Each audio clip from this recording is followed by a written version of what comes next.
Minutos. Hoy es el día del trabajador y la trabajadora bancaria. Acá Marcos me pregunta, ¿va a haber cajeros? Sí, cajeros sí, pero bancos cerrados. Eso tenemos entendido. Igual preguntemos a los compañeros, a Bustelo, si van a estar todos los bancos cerrados. Justo hoy tenía que ir al banco yo. Mirá, me olvidé.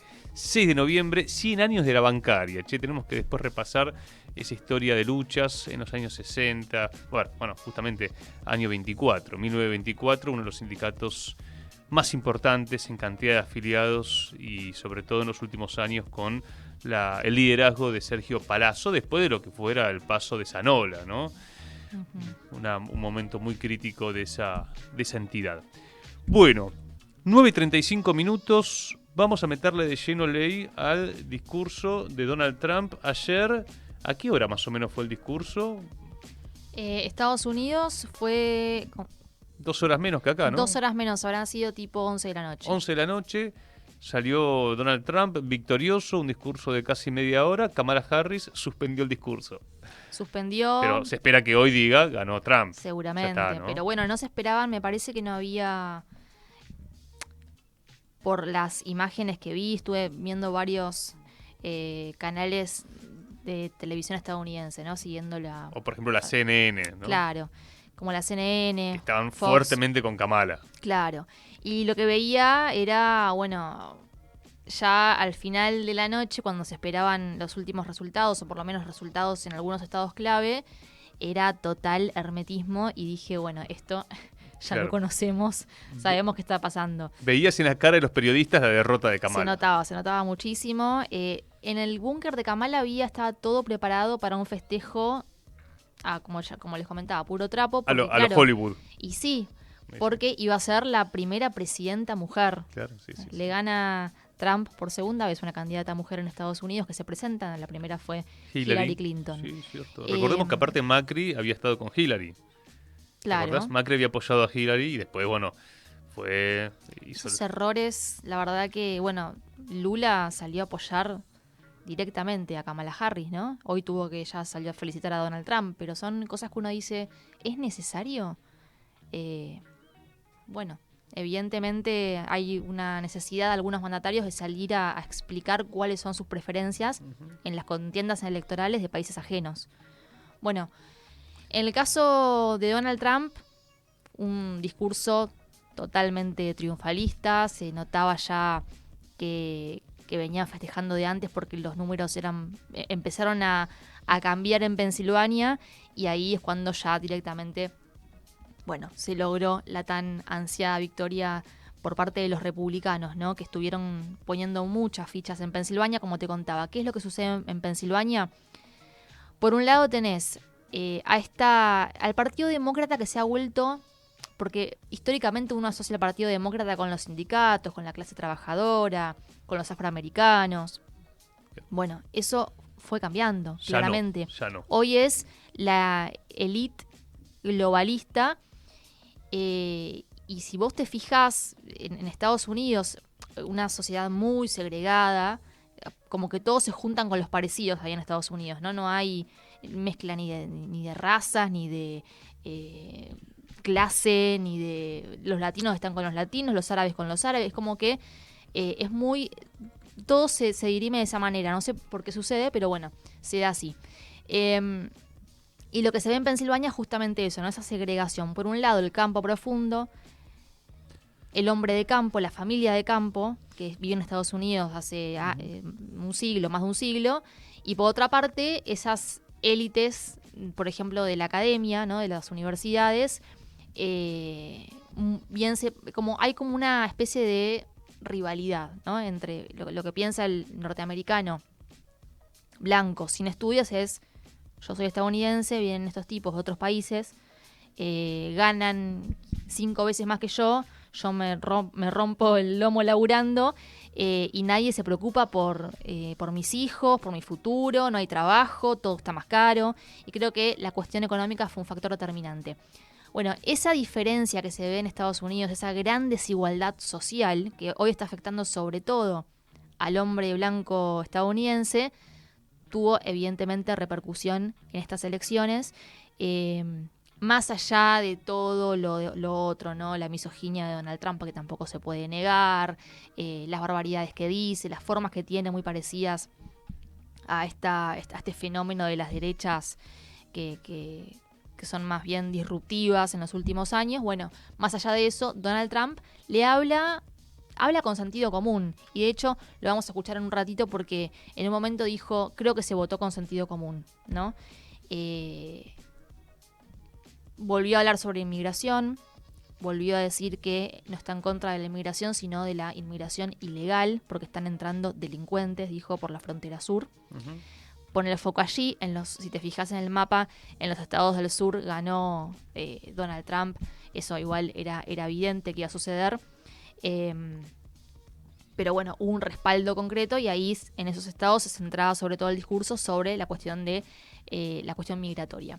Vamos a escuchar, si te parece, uno de los primeros fragmentos entonces del presidente Donald Trump.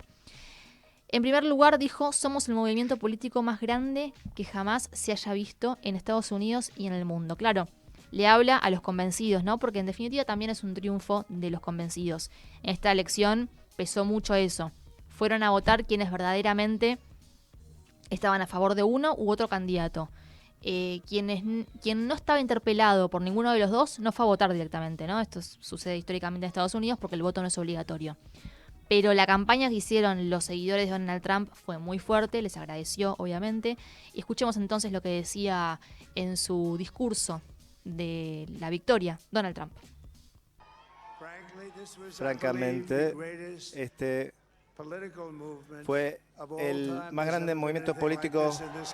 Nunca ha visto el país algo parecido. Y ahora llegará a un nuevo nivel de importancia porque ayudaremos a nuestro país a sanar. Ayudaremos al país a sanar. Tenemos un país que necesita ayuda y necesita ayuda, mucha ayuda. Arreglaremos las fronteras, arreglaremos todos en nuestro país. Hicimos historia por una razón y la razón será esa. Superamos obstáculos que no pensaban que serían superables y logramos el aspecto y logro político. Miren lo que sucedió.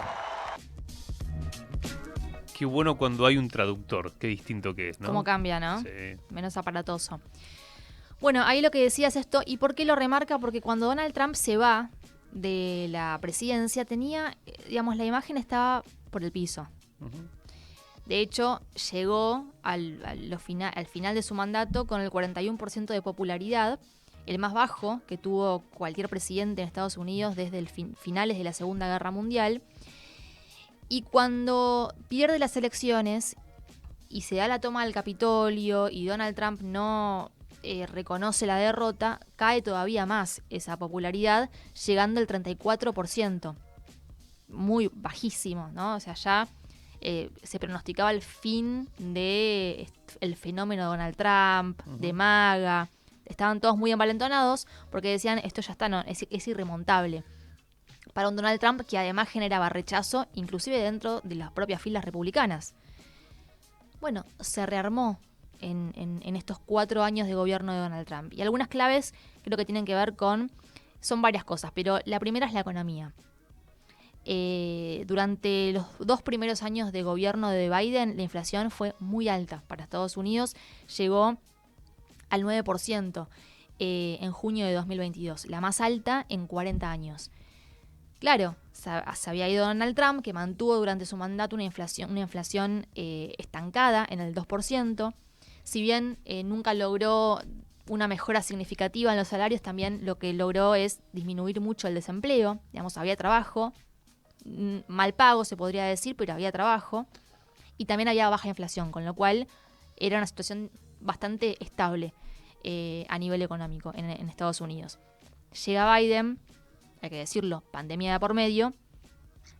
Bueno, se dispara la inflación, sube el desempleo. Esto fue, creo que lo que termina de definir a muchos ciudadanos estadounidenses en la comparativa, ¿no? Esto de con Trump estábamos mejor a nivel económico. La economía siempre tiene un peso muy importante. Acá también hay otros factores. Cuando Biden intenta controlar la inflación, que finalmente lo logra, de hecho termina su mandato con el 2,4% de inflación, apenas un poquito más arriba del objetivo oficial, que era el 2%. ¿Qué pasa? Aumenta las tasas de interés, ¿no? Para mantener ese nivel de inflación, bajar el nivel de inflación. Esto repercute en los créditos. Las tasas de interés suben los créditos, con lo cual sube la deuda de muchos estadounidenses que pagan, por ejemplo, la casa, ¿no? De por vida. Es un sistema que se basa en la deuda. En la deuda social, ¿no? Exacto. Por ejemplo, para pagar las carreras universitarias, para pagar los autos, Claro. el leasing, para pagar las viviendas. Y eso tuvo una repercusión, digamos, letal para la clase media estadounidense, que le subieron las tasas de interés y todo fue aún más caro. Entonces, el descontento en materia económica era muy fuerte y no se esperaba de Kamala Harris un cambio. Kamala Harris era vicepresidenta, claro, de Biden, con lo cual le costaba despegarse de esa gestión y aparte tampoco tenía propuestas muy novedosas sobre qué había que hacer con la economía. Trump sí decía lo que hay que hacer. Trump lo que decía es, hay que, poner primero Estados Unidos implica dejar de mirar para afuera y resolver los problemas internos. Uno de ellos es la economía. En esto que vos decías que tenía mala imagen Donald Trump, porque en realidad, ¿quién mide la imagen? Las consultoras. Las consultoras que decían que iba a empatar o que Kamala Harris podía ganarle a Donald Trump. Sí. Realmente, cuando sale Elon Musk en las últimas horas, hay un tweet que comparte, que estuvo un planteo de los medios mienten, nosotros no. Acá vas a encontrar la verdad porque las transmiten ustedes. Claro. Digamos. Estamos, sobre todo en Occidente, con una crisis de la verdad que estos presidentes, Donald Trump en Estados Unidos, pero Milei es un reflejo un poco burdo, pero un reflejo al fin de no le crean a la prensa. Sí, logran capitalizar, ¿no? Logran ese capitalizar todo descreimiento. esto, sí. Bueno, y a ver, en ese caso también fue clave el posicionarse como un antisistema. Uh-huh. Esto ya se vio durante su primer gestión, pero se reforzó sobre todo cuando empezaron a caerle una lluvia de denuncias que seguramente la mayoría, digamos, estén bien, está bien investigar qué pasó, por ejemplo, con un montón de documentos que estaban falsificados. Después también cayó otra que tenía que ver con una relación que tuvo con una actriz porno. Más allá de cada uno creerá en la inocencia o no de Donald Trump, Sí. Esto lo refuerza como un fenómeno antisistema. Están todos contra él, los medios, la justicia, Y lo quisieron el establishment político. Lo quisieron matar 3 veces. Lo quisieron matar. Bueno, esto me parece que le sumó mucha épica a un candidato Tal que cual. se nutre de eso. Que lo charlamos al comienzo con Marcos. El atentado contra Cristina, digamos, alguien ferviente, no se lo dice públicamente, pero a mí me tocó escuchar gente que dice, che, ¿eso fue verdad o no fue verdad? Lo de Bolsonaro parecido, Claro. ¿no? Que pueden haber hasta incluso... Puede haber una opinión polarizada respecto de lo que pasó. Porque bueno, hay gente que es realmente idiota en ese sentido y dice, no, en realidad no pasó eso. No le creo. Ujú. Sí. Ahora, lo de Donald Trump, le dieron un tiro que le pegó en la oreja. Sí, El tipo zafó. justo corrió hay que ser muy loco como para pensar que eso fue una conspiración. Porque si hubiera sido una conspiración, sería demasiado jugado porque le tiraron un tiro en la cabeza. Y después fueron 2 intentos más de asesinato. Claro. Bueno, así se resuelven las crisis en Estados Unidos. Sí, Hubo hoy, varios magnicidios. más allá de eso, después en al final de su discurso, él lo que dice es, van a ver que vamos a hacer que Estados Unidos vuelva a ser grande y el Sí. éxito que vamos a tener va a permitir unir a la sociedad. Porque él dice, esta desunión que hay, esta polarización, porque hoy Estados Unidos está al borde de la guerra civil, Sí. todos lo sabemos, no es nada novedoso. Entonces había mucha incertidumbre sobre, ¿qué va a pasar cuando si gana uno, gana otro? Tenés una sociedad completamente quebrada, dividida, porque estamos hablando de 50-50. Y aparte son 2 espacios totalmente, o sea, que los dos, tanto desde el lado de Trump como del lado de los demócratas, plantean la eliminación del otro. Porque Se habla de los seguidores de Trump como fanáticos que no sirven para nada. Y por parte también de los republicanos se habla de eliminar a los sectores. Se habla de la agenda woke, ¿no? De todo esto, sacarlos, correrlos del mapa. Entonces, cuando se plantea en esos términos el debate político... Y aparte en una sociedad que anda a los tiros, claro, vos decís... con una epidemia de fentanilo, ¿no? Epidemia de fentanilo también, ayer escuchaba, hay una epidemia de soledad en Estados Unidos. Es una de las sociedades más depresivas en el mundo. Y uno dice, la primera economía mundial, ¿qué es lo que está pasando en la sociedad que está tan rota? Por un lado la depresión, por otro lado esto de que es irreconciliable una posición con la otra. Bueno, Trump se refirió a eso en su discurso y dijo, cuando empiecen a ver los éxitos en materia económica, bueno, vamos a también ver cómo nos unimos como sociedad. Entonces, él ata este descontento social, esta polarización, él lo que dice es, va a mejorar una vez que yo empiece a mostrar, y les prometo que esto va a ser así, empiece a mostrar buenos resultados en mi gestión. Sigamos escuchando porque también se refirió... Se puso un poco nostálgico, creo que buena parte también de los votantes mayores que se decantó por Donald Trump piensan en esa era dorada, ¿no? de Estados Unidos, de pleno empleo, de un país pujante donde había oportunidad para absolutamente todos, el sueño americano. Golden Age. Claro, la Golden Age. Bueno, dijo que van a volver a la era dorada de Estados Unidos. Escuchen lo que decía Donald Trump. Esta será la era dorada de Estados Unidos.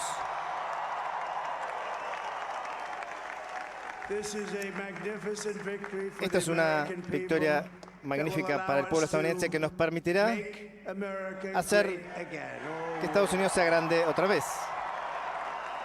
Estados Unidos nos ha dado un mandato poderoso e importante.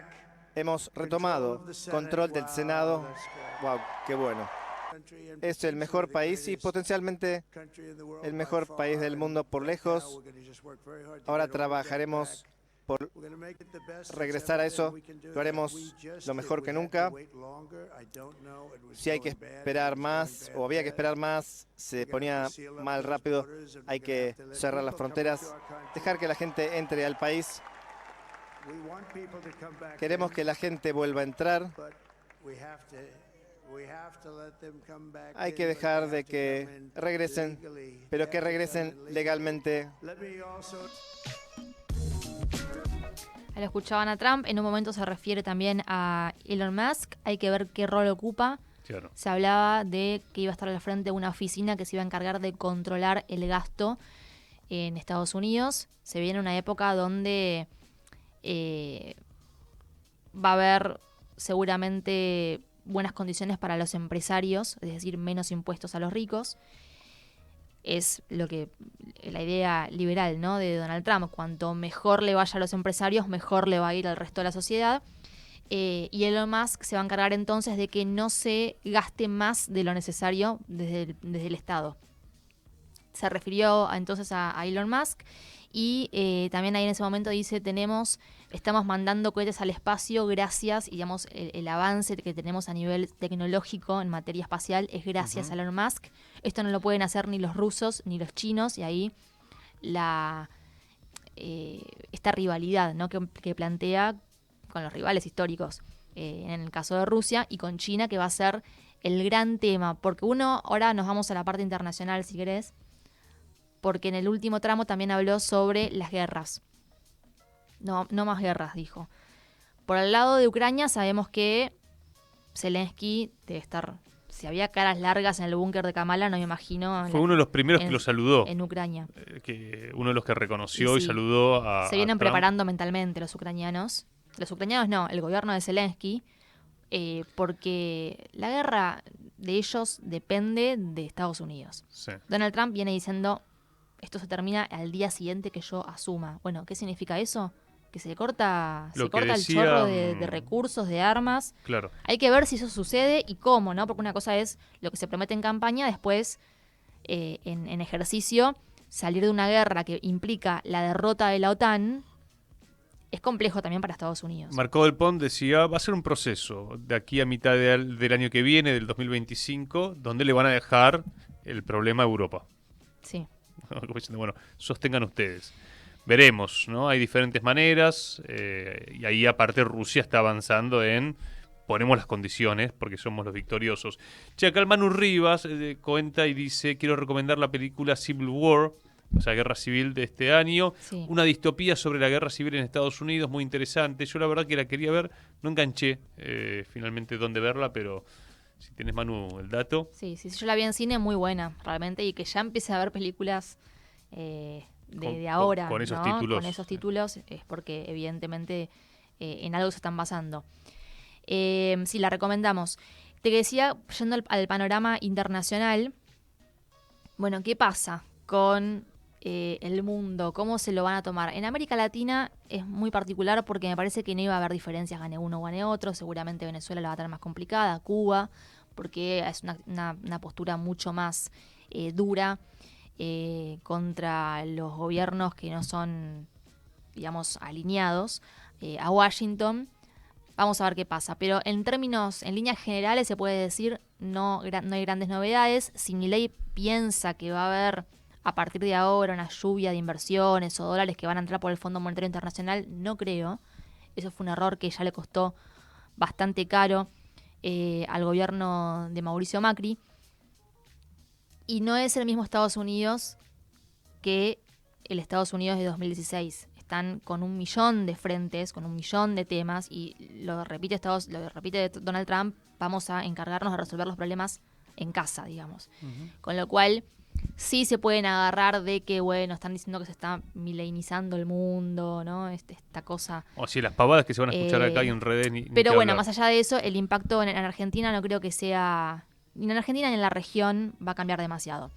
Ahora, India, Turquía, Rusia, Arabia Saudita, creo que esto genera una buena expectativa para estos países, que están beneficiados aparte por la multipolaridad, que conviene tal vez un Estados Unidos más no tan queriendo meterse en todos lados con Claro. las sanciones. De hecho, Donald Trump ha hablado mucho acerca del error que fue utilizar el dólar como herramienta de sanción. Perdió el partido de la guerra.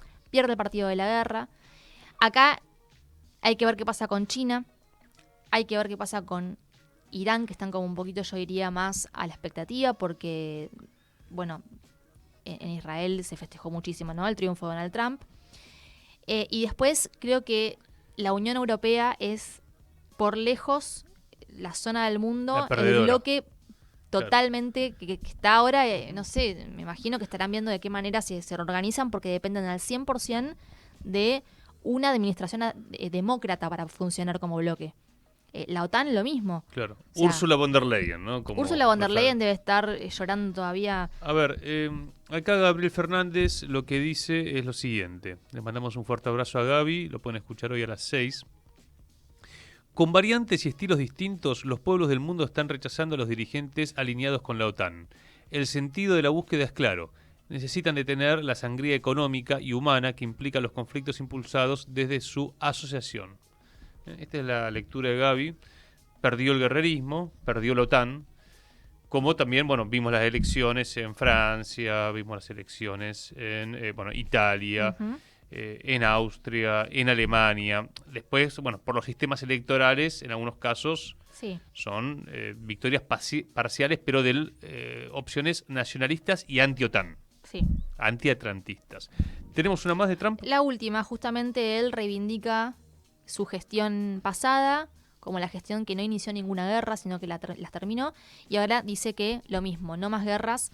En este caso se refiere, sin decirlo, a Ucrania y a Franja de Gaza. Esto decía. Pagaremos deuda, reduciremos impuestos, podemos hacer cosas que nadie podrá hacer. China no tiene lo que tenemos, nadie tiene lo que tenemos. Tenemos la mejor gente, quizás es lo más importante. Esta campaña ha sido histórica Hemos construido la coalición más amplia. Nunca vieron algo así en toda la historia de Estados Unidos. Gente joven, hombre, grande, gente urbana, rural. Cuando yo lo veía, había un análisis de la gente que votó por nosotros. Nunca vieron algo así. Vinieron de sindicatos, no sindicatos, negros estadounidenses, asiáticos estadounidenses, árabes estadounidenses, musulmanes estadounidenses. Tuvimos a todos y fue bello. Un realineamiento histórico. Estadounidenses de todos los ámbitos. Un grupo central de sentido común. Queremos tener fronteras, seguridad, que las cosas sean buenas, seguras, gran educación. Y unas fuerzas militares, idealmente no usarla. No tuvimos guerra en 4 años, excepto que derrotamos a ISIS. Derrotamos a ISIS en tiempo récord. No tuvimos guerra. Dijeron, él comenzará una guerra. No la comenzaré, la pararé. Pero también es un triunfo enorme para victoria y libertad.